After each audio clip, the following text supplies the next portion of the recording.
नमस्कार दोस्तों, आज मैं आपको सुनाती हूँ अपनी ही भाषा में आपकी हॉरर स्टोरी की सारी वॉइस ओवर में। तो चलिए देखते हैं कि कैसे एक व्यक्ति को एक सस्ते से कटोरे ने करोड़पति अरबपति बना दिया। चलिए आइए। आज एक इंसान मेरे पास मगरमच्छ के चमड़े के जूते पहन कर आया ये पॉलिश करवाने के लिए। तो वो न्यूज़पेपर पढ़ रहा था। उस न्यूज़पेपर में मैंने वो कटोरा देखा जो मेरी बगल वाली आंटी ने मुझे रोज नाश्ते के लिए जब खाना देती तो वो उसी कटोरे में देती रही। तो वो हूबहू वही कटोरा था सेम। तो फिर मैंने सोचा कि ये क्यों दिया है इसमें। तो मैंने उससे पूछा कि ये किस लिए दिया है। वो बोला कि ये बहुत ही कीमती है, बेशकीमती है, एंटीक पीस है।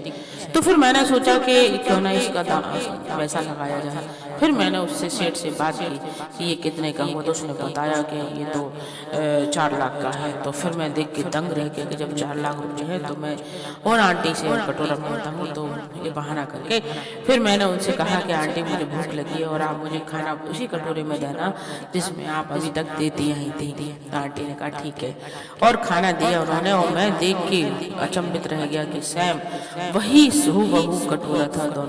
दोनों का मिलान किया तो दोनों एक जैसे कटोरे में लेने लगे। फिर मैंने उनसे कहा कि आंटी ये कटोरा मुझे दे दो, मुझे शांति मिलती है इस कटोरे में खाने से। तो आंटी ने कहा कि नहीं, मैं दूंगी तो 1000 रुपये का दूंगी, अगर तुम्हें चाहिए तो बोलो। तो वो मन ही मन मैं खुश हो रहा कि चलो कोई बात नहीं, 1000 रुपये में डील कोई बुरी नहीं। तो मैंने वो कटोरा ले जाके सीधे सेठ को दिया। सेठ ने पता पड़ा कि सेठ मुझे 4 लाख देना चाहते थे, लेकिन जब मैंने छुप के सुना कि कोई और को वो उसी को करोड़ों में बेचना चाहते थे तो मैंने सीधे जाके उसी से डायरेक्ट डीलिंग की कि नहीं मैं उसी को दूंगी। और जब मैंने उसको वो कटोरा दिया और उसने मुझे फ़ोन पर बुला के मुझे कहा कि आ जाइए और पैसे ले जाइए। और जब मैं उनके पास गया अपना कटोरा लेके और जब मैंने डीलिंग की और घर आके मैंने देखता हूँ कि अरे ये स्टोरी एक ऐसे लड़के की है जो सो रहा था, उसे ये पता ही नहीं चला कि हमारे आसपास की जितने भी कॉलोनी के लोग थे वो ज़ॉम्बिस में बदल चुके थे।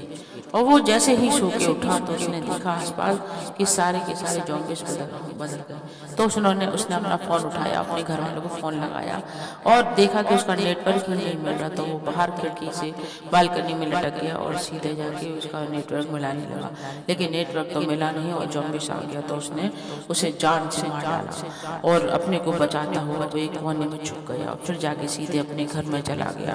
फिर उसने देखा कि ना तो न्यूज़ आ रही, लाइट चली गई, पानी बंद, सब कुछ खाना पीना बंद और डेली का खाने का लाना करना था। तो उसने आत्महत्या करने की सोची।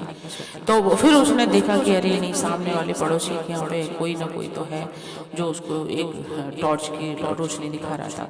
उसने अपने को खुद को बचाया और उस टॉर्च की रोशनी में सामने देखा कि एक लड़की है जो पड़ोसी है, उसकी बहुत ही सुंदर लड़की।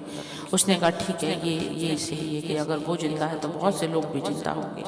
उसने दोनों ने धीरे धीरे उन्हीं से आपस में बातचीत करते हुए, लेन देन करते हुए ऐसे समय बिताया। धीरे धीरे करके दोनों की आपस में बहुत अच्छी दोस्ती हो गई।